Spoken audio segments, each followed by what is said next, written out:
too bad. All right, guys, so our lesson today is going to be about drawing inferences. And one way I'm going to do that is using text features before, during, and after reading.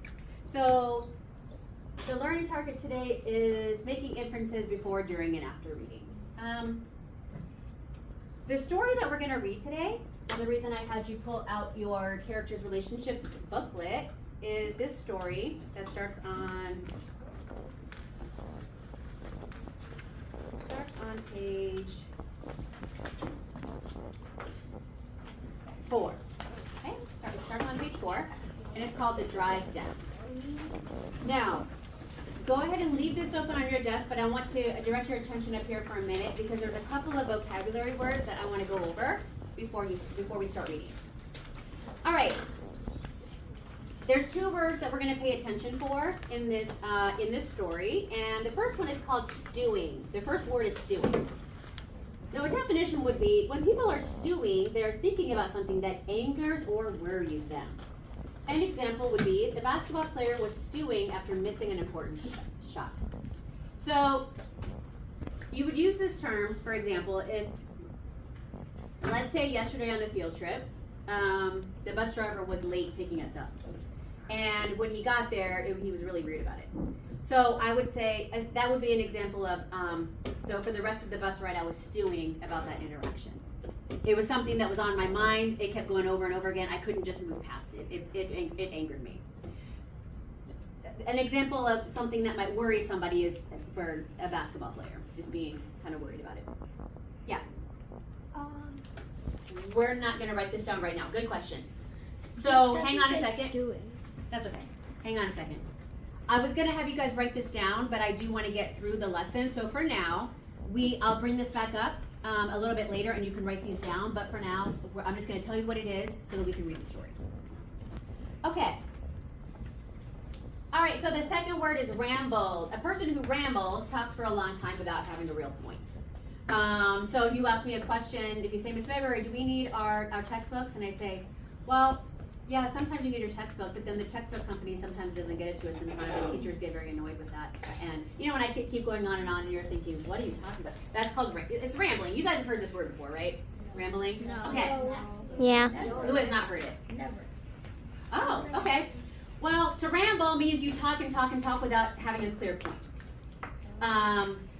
So it's just a word to describe how someone is talking. So an example would be, I rambled on about cooking, which is my favorite hobby.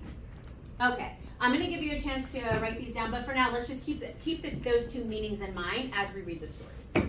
All right. Okay, so the first question we want to ask ourselves when we're talking about inferences is, what is an inference? And you all have heard this word before. It's something you do as a reader where you... So inferences are ideas and conclusions that readers make based on information the author does not directly state. And as readers, especially when you're engaging with a book that you really enjoy, you're making inferences the whole time. That's kind of like what's fun about it. So an example would be, if I was reading a story and I came across this sentence, Gretchen walked into class wearing a birthday crown today and a pink sash. Well, as the reader, one thing I'm going to infer is, the reader can infer that it is Gretchen's birthday. Okay? So the author didn't tell me that. She didn't say it was Gretchen's birthday. But the author says, when she says wearing a class birthday crown, wearing a birthday crown and a pink sash, as the reader, I'm inferring that it's her birthday. And that's just something that I'm doing as the reader, and then as the story goes on, I'm reading more. So that's what we're going to be doing today with the story, The Drive Down. Okay. So go ahead and take a look at pages 4 and 5 now. So as I look at these 2 pages, I notice, first off, there's 2 things I'm looking at to make my first inference. First, I'm looking at the title, The Drive Down. Okay? What that tells me is, if I'm making an inference before I read a single word, The Drive Down, well, what helps me too is this picture here. So I see it looks like 2 brothers sitting in the back seat. One of them is asleep. And this little brother almost looks like he wants to say something to the bigger brother. And then the title is The Drive Down. So I have an inference going somewhere, maybe to someone's house, maybe to, maybe they're driving somewhere on vacation. Not sure where they're driving, but there's definitely, it looks like two siblings, and I'm gonna assume that they're going somewhere with their family. And this is gonna be about these two characters. Okay, how many of you think that's a reasonable inference? Okay, so I used the title and I used the illustration to make my first inference. Yes? Can I say another inference? Sure, what's an inference you made? Well, one of the boys looks like he has a pillow, so maybe that means they've been traveling for a really long time. Ah, yes, okay. Either they've been traveling or they're going to be traveling a long time. Very good, because you wouldn't bring a pillow unless you needed to be comfortable. And you don't normally need to be that comfortable just going down the street. Very good. Anybody else want to see an inference they wanted to make just based on that? Say, hon. Well, I don't really find an inference, but there's something that basically reveals where they're going. Okay, so let's not read the story yet. Good. I know it's hard not to, but let's just make our inferences before we read the story. Yes. Another inference is that in the background, not the seats or anything, but like on the seats, like it looks like they have a lot of bags of Okay. some kind. Good. I can't even really see that, but yes, that's true. So yeah, so all these inferences are letting us know they're probably going somewhere where they're going to be staying a couple days. William. So, the person on the right, he's holding a notebook, so he might be writing something. Okay. Good. Okay. Let's go ahead and move on for now, because I do want to give you a chance to make some inferences of your own. Okay. So what I'm going to do, just to kind of help myself remember what to do when I'm making inferences, I'm gonna have these four kind of clues up here. So making inferences, we think about what the information the author shares. We think about the information the author doesn't share directly. We use our own knowledge and understanding of what the author is trying to say. So obviously we've all been on some type of trip with our parents where you had to have a pillow and you had bags. So that's how we are able to make that inference. So our life experience, and then of course you make the conclusion. All right, we're gonna read this first paragraph, so go ahead and follow along as I read. It's a very short one right here. Okay, so it says, North Hill, Virginia was country, like country. And Jeannie and Ernie were staying there in a small white house on the top of a hill. Grandma and Grandpa's house for a month, like 30 whole days. Okay, I'm going to, just based on that first paragraph, I'm gonna make an inference. I already made an inference that I think they're going somewhere with their family. So in the margins here, I'm gonna make my first inference. Based on this thing, based on this paragraph, Jeannie and Ernie are brothers.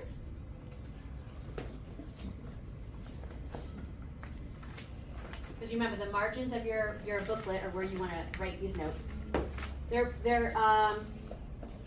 Jeannie and Ernie are brothers. They are on summer break. And going to stay with their grandparents.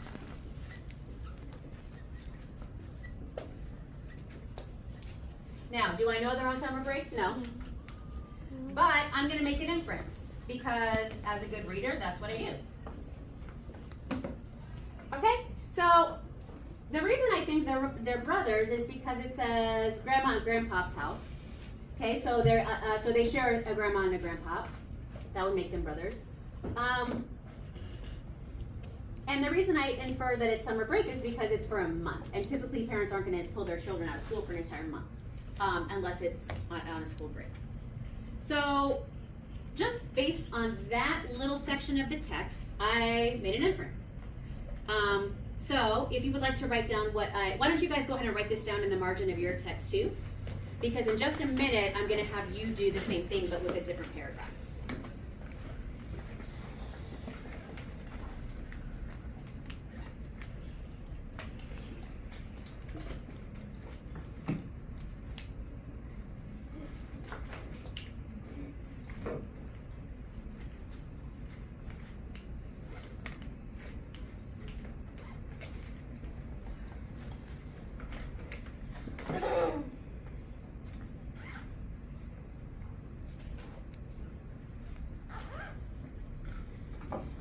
go, as you read the story, you'll decide, was I close, was I not close?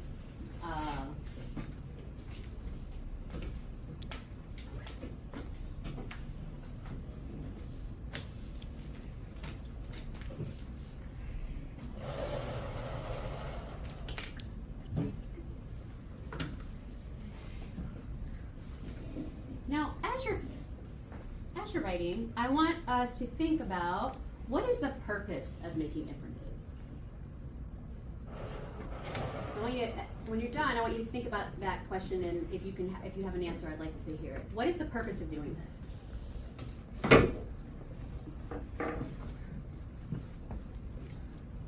Because I could just, read the story and call it a day. But what's the purpose of making inferences?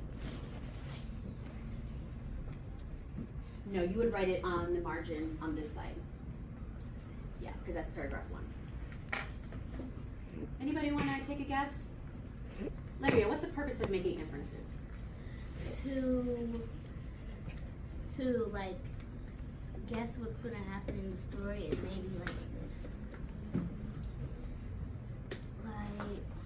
like guessing what's in the story and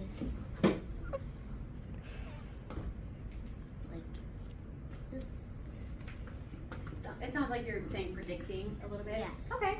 Alina, what would be the purpose of making inferences? The purpose of making inferences is maybe to build your brain and see if you're correct to like make guesses. Okay. Good. So it's like a brain building strategy. What do you think, Armand? I think that making inferences helps you know what's in the story while the author doesn't say it. Okay. Maya, why do you think we make inferences? I think to make inferences to help you understand the story better and to make it maybe a little more interesting. Okay. And Seyhan, why do you think we make inferences? I think we make inferences to predict what the whole entire story is about. If you take an inference from the first paragraph, you can just go into the paragraph and see whether you're right or not, or if it's helpful to know if you're right. Okay. And last one, Mesmer. I think inferences. We can make inferences to challenge our brain and think and to understand the story. To better because it can be helpful to make inferences. Okay. I think it's a perfect combination of everything you said. So making inferences, that one of the purposes is to engage with the story more and to actually make connections with the characters. And a lot of you do this already. A lot of you do that with the fiction books that you're already reading, the ones that you pull out for independent reading. Part of the enjoyment is making inferences and connecting with the characters in the story. So we do this to engage with the story and to have a deeper connection with the characters. All right, guys, let's go ahead and do this one together. So go ahead and start at the top of the paragraph with me. We're going to read this, and then I'm going to show you how I want to hear what some people came up with in terms of, so I asked you about Ernie's personality. So let's see. The boys had arrived 2 nights earlier after a long, cramped ride in the back of their dad's old Honda. Cramped at least for Jeannie, because Ernie, in a cheeseburger coma, had stretched out on the back seat as if it was his own personal couch, forcing Jeannie to be smushed against the window for most of the trip. Now, you can do this if you want, as I do it. Since I'm thinking about Ernie's personality, because Ernie, in a cheeseburger coma, meaning he'd eaten a lot of cheeseburgers, had stretched out on the back seat as if it was his own personal couch, forcing Jeannie. Okay, so I'm going to go ahead and underline this. My first thought about Ernie's personality, Ernie must be older. Ernie must be the older sibling because he's stretched out along the seat. So I'm not going to say all that. I'm going to say Ernie must be the older sibling because he, because older siblings usually make younger siblings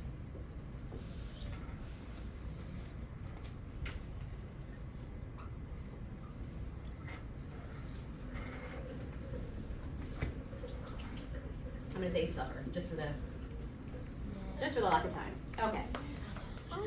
Because as the reader, I got this picture. Ernie went off and ate a bunch of cheeseburgers, and now he's tired and he fell asleep. So rather than thinking of Jeannie's accommodations, he just stretched out on the back seat and forcing Jeannie to be smushed against the window. Okay, because we're just talking about Ernie right now. All right. Jeannie had thought about playing Pete and repeat by mimicking Ernie's nasty snores, but then he realized it wouldn't matter because Ernie wasn't awake to get annoyed by it anyway. Okay?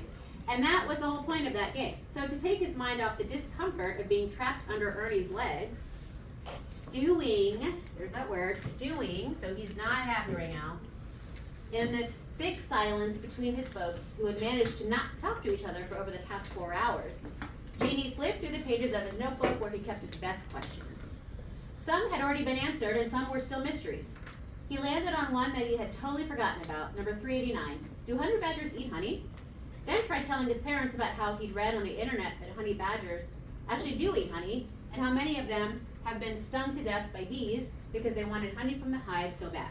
The toughest, craziest animal ever. All right, as the reader, I went ahead and I'm gonna put a check mark next to my original inference about Ernie. He is the older sibling.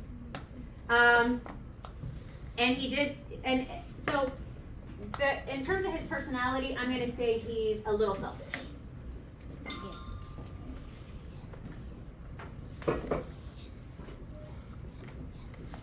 Because, and I'm going to go ahead and underline this part. So what I'm going to do as the reader is I'm going to underline the parts that give me my best clues about someone's personality. Because only somebody a little selfish would take up the entire back seat and force their sibling to be squished between their legs. Now, the other thing I'm going to think about Ernie is that he's a little selfish and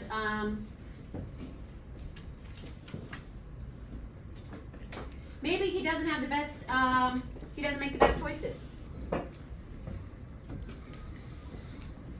He doesn't make, and I'm going to say he doesn't make good choices. And the reason for that is because he's in a cheeseburger coma. That means he ate too many cheeseburgers. So somebody that's a little less, somebody that makes better choices would go, you know what, I don't want to eat this much because I'm going to feel tired. But Ernie's clearly ate all the cheeseburgers enough to make him want to go to sleep, and then he stretched out on the back seat as if he was in his own personal van. So Ernie, I'm going to say, is a little, he doesn't make the best choices and he's a little selfish. That's his personality. How many of you agree? Connection symbol. Okay. How many of you disagree? Okay. Now remember, I'm the reader, and I'm just now. Did the author say anywhere in this paragraph Ernie doesn't make good choices and he's selfish? No. What I did as the reader was I took what the author doesn't say, and I took my own life experience and I combined them together because I am an older sibling. So, and I was kind of selfish growing up. My younger siblings did everything for me. I said jump and they asked how high. So I know that older siblings kind of make this, younger siblings do what they want. And that's probably something I would have done. Now, does this author also tell us a lot about Jeannie's personality? Yes. Yes, it seems like the author almost gives us more about Jeannie. So, with that being in mind, now how many of you see what I mean by making inferences? Okay. Now, Ernie being the older brother, that is part of what makes his personality, but the two parts that really make his personality are this. I inferred he's a little selfish and then he makes bad choices. That's more what I'm asking you to do. All right, let's go to the next page here. So what I want you to do now is read paragraph 2 again. Now what do you infer about Jeannie's personality from the author? Now, if you don't have enough space in your margins, you can write it on a piece of lined paper, because I really want to see what you write. But just like I did, go ahead and underline the parts of the paragraph that help you to have clues. You can do that as you're reading, you can do it afterwards. But what can you infer about Jeannie's personality? Not how old she is, sorry, not how old he is or what color his notebook is, but what can you infer about his personality? Are there questions? Okay, I want you to write it down and you can go ahead and start. Press start. All right, guys, so everyone's had a chance to think about the task that I gave you, which was reading this again and making inferences thinking about what the information the author shares as well as the information the author doesn't share. Using your background knowledge, and then I want you to infer about Jeannie's personality. Who would like to share? Okay.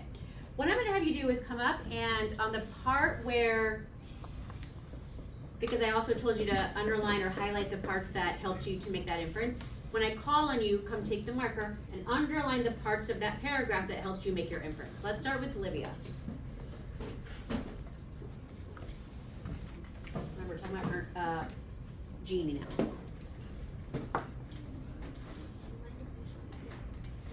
You can bring your booklet if you want, so that you remember what you did.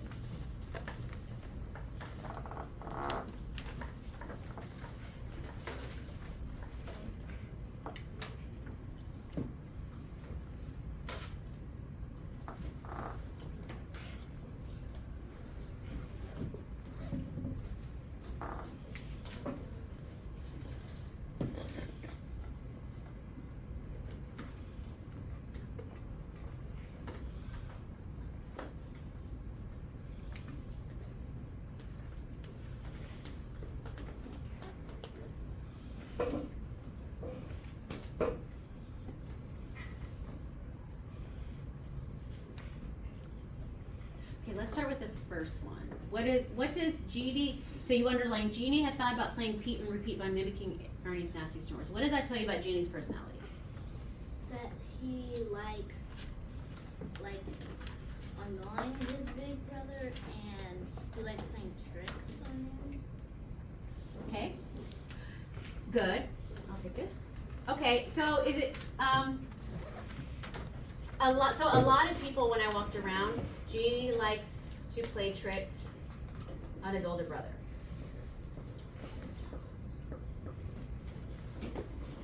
Now, I have a question. Do you think that would make Jeannie a little bit of a troublemaker? Okay, okay. So, yes, this is something that he likes to do. I'm gonna wait for everyone to stop talking. This is something that he likes to do, but I think that what I can infer is that he's a little bit of a troublemaker. Because the author goes on to say, but then he realized it wouldn't matter because Ernie wasn't awake to get annoyed by it anyway. So he wants to play a trick, but then he realizes, what's the point? He's not even going to see it. So yeah, he's a little bit of a troublemaker. I don't think it's a mean way. I just think he likes to make a little bit of trouble. What's another inference people made about Jeannie? Evan, come on up. I'm going to erase this just so Evan has it clear.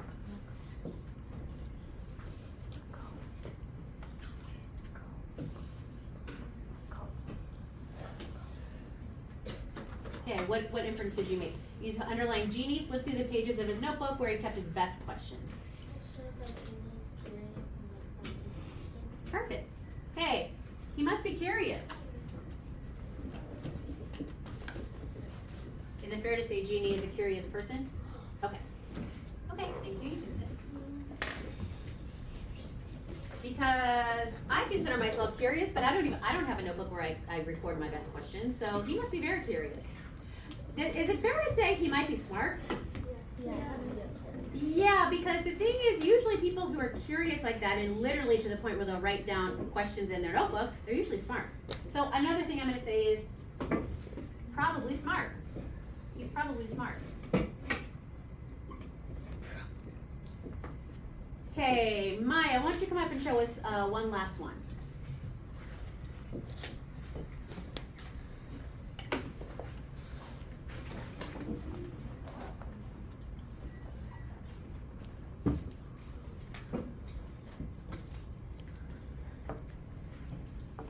right? She underlined, then tried telling his parents about how he'd read on the internet that honey badgers actually do eat honey. So what does that tell you about Genie? That tells me that Genie likes to talk to his, likes to like find information, like talk to his parents. Yeah, yeah. And like probably likes talking about that stuff because it's interesting to him. Perfect. Okay, so she says Genie likes telling his parents about the things he learns about. And it means he likes to talk about things. And does that tie into our idea that he might be smart? Yeah, because usually somebody who is curious and writes down their questions and they like to talk about it, it's because that's what they're interested in. They're interested in learning more, asking good questions, talking to other people about it. Because maybe his parents have information that he doesn't have. Maybe that will give him more information. Okay, do we get the idea about making inferences? Okay. It never says in this paragraph that Genie's a troublemaker, but he's probably smart and he likes to talk about his questions. Never says that, but we can infer based on what we know, and based on and most of this, as you realize, is based on our own life experience. Does this exercise help you connect with Genie and Ernie a little bit better? Yes, and we've only gotten to paragraph 2. So we've already connected a lot deeper with the characters than we would have just by making our inferences and noticing where the author gave us clues. Mesmer. I also have another inference. Okay. Why don't you come up and make your last inference?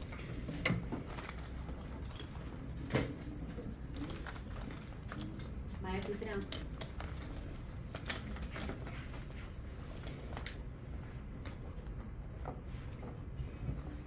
Okay, so I made this inference over here because if it's on this 389th one, then must you be taking notes a lot. very good. I didn't even see that one. Yeah, there you go. So it says question number 389. Is that a lot of questions? Yes. Yes, especially in a personal notebook like that. Very good. So what does that help us to see about him? It's also like it also connects to this one. Jimmy is probably smart. Probably a smart person and curious, but he still has his little side of him that he's a troublemaker. Yeah. Very good. Okay, you can press stop.